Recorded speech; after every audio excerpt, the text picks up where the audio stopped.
Questão de número 4. Sobre os princípios aplicáveis à execução penal, marque a alternativa incorreta. Aqui o comando mudou. Letra A.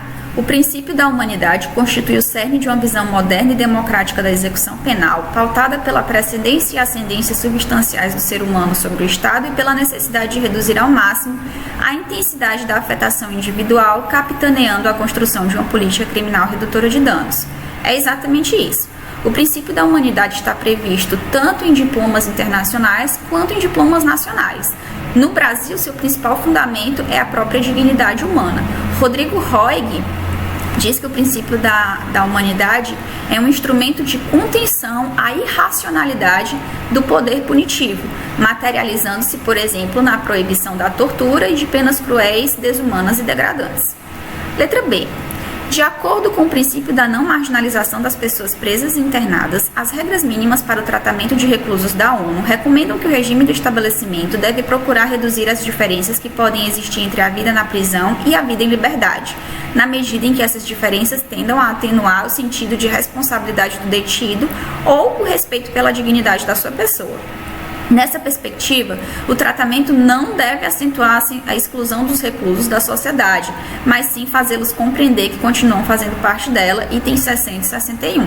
Mais uma vez, estamos diante de uma explicação irretocável. Tanto o Código Penal quanto a Lei de Execução Penal preconizam que as pessoas presas e internadas conservam todos os direitos não atingidos pela perda da liberdade, pela sentença. Significa dizer que elas continuam ou devem continuar a ser tidas como pessoas titulares de direitos. Eu digo isso porque a diferença entre a teoria e a prática é gritante. De toda forma, é exatamente isso que se diz.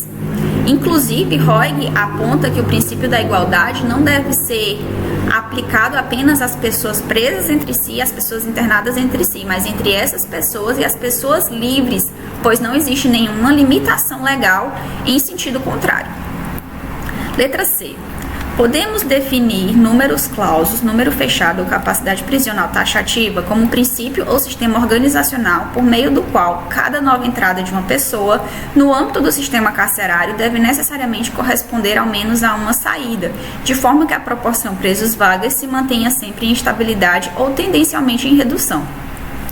Como nós podemos ver, o enunciado está correto e o princípio do números clausos busca diminuir ou, no mínimo, estabilizar o aspecto quantitativo dos estabelecimentos penais. Esse princípio ele se divide em 3 modalidades. O números clausus preventivo, cujo objetivo é evitar a entrada de novas pessoas no estabelecimento penal, com a consequente conversão do encarceramento em prisão domiciliar.